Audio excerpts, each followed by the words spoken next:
Hi, good morning. Got some thoughts to share with you today while I quickly make some challah l'kavet Shabbos Kodesh. Mom life kind of necessitates multitasking, which is something I talked about in my previous vlog, if you want to check that out. There's good multitasking and then there's not so good multitasking. This, I think, is hopefully going to be good multitasking.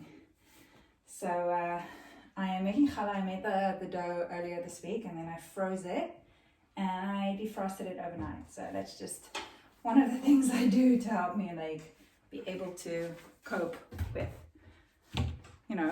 life with a baby as I'm getting used to it, my first child. So everything is new and everything's a little challenging still, but we're getting there.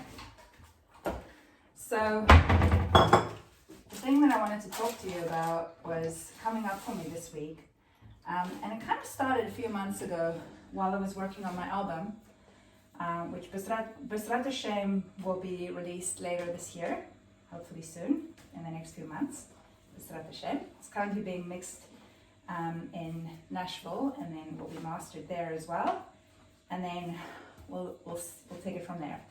Anyway, I was at the time I was pregnant and I was working on my album and I was Baruch, hey Baruchi.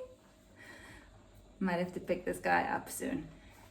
Anyway, I was working on my album and I was talking to our landlady, Rachel Mori, lovely woman.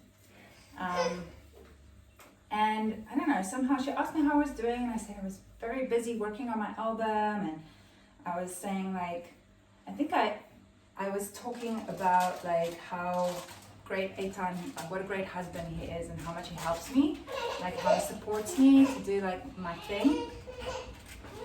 And and it was kind of I'm excited about the album and it's hard work and everything, but thankfully Eitan is very supportive and so it helps me, in the house and things like that. And her response surprised me because what she said was, that you're supposed to be his helper, right? And I was like, yeah, wait a minute. I guess it says that in the Torah, right? So it kind of gave me pause to kind of start processing that a little bit. And it's come in to be quite helpful now that Baruch is here, the baby's born, and things have shifted quite dramatically. Previously, I was working and making money, and so was Eitan, but my life was more aimed at much more interacting with the outside world, I would say, and sort of flexing my muscles in the world out there with working on my album and just having a lot more autonomy to do my own thing, as I've mentioned before. And so now that I'm basically a full-time housewife and taking care of the baby all the time, I sometimes struggle because if you're a mom, you'll know, being a housewife and a mother is, I think it requires a lot of humility because, there's a lot to do and there's a lot of messes to clean up all the time, and some of them are pretty gross.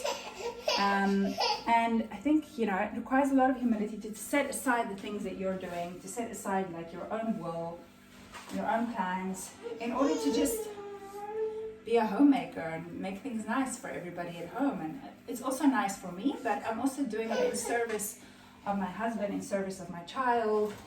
Keep the house nice, make it nice, make it a pleasant environment to be in. And of course it's an extension of serving Hashem. I'm serving Hashem, I'm serving God through serving my husband and my children. Hi Luffy, Emma's gonna pick you up right now, guys. And I think that I'm still in the process of getting used to it, and to be honest, sometimes I rebel I rebel. And it happens often when I'm like in the middle of like doing 10 different things, and then Ethan asks me to do something for him. And it can be something as innocent and reasonable as making him a cup of coffee, you know, when I'm in the middle of something. And I hate to admit it, but sometimes my response is, no, I'm in the middle of something, I'm busy with this, or, and I just have a lot of inner resistance, whether I say it or not, and unfortunately that's the first thing that comes out of my mouth. And then a second later, I'm like, wait a minute, this is a completely reasonable request. And if I, just stop to think, of course I want to be of service to my husband. Of course I want to, give him what he needs and help him and be willing to do what he needs from me, because he does so much for me. Let me just pick up Baru. Hey, hello. Hello. Hello, Scorpio. Say hello. Hello. So yeah, as I'm saying, like, of course, if I just pause to think about it, I love this man. I wanna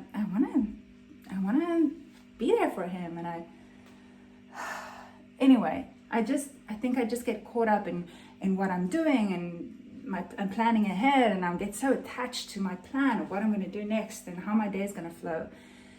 And yeah, so lately I've just been thinking about that, and thinking about the fact that ultimately I'm supposed to be his helpmate opposite him, and just kind of like flowing with that idea, and realizing that if I invest in giving my husband strength, I'm his wife. And as a woman, I have so much power to strengthen him, to give him strength, to make him feel good about himself, to make him feel like the king of this house. And if I invest that, I'm going to get so much back in return, because, I might have to pause what I'm doing, but ultimately I'm really building my own life by building him, by building our connection, by working on our shalom bias, by being of service, by being humble enough to be of service to him. And ultimately I'm going to benefit, and this little guy is going to benefit. So I want to embrace that.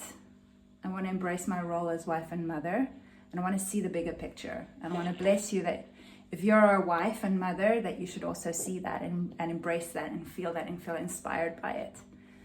So that's it for now. I might have more about it in the future, but I think that's good for now.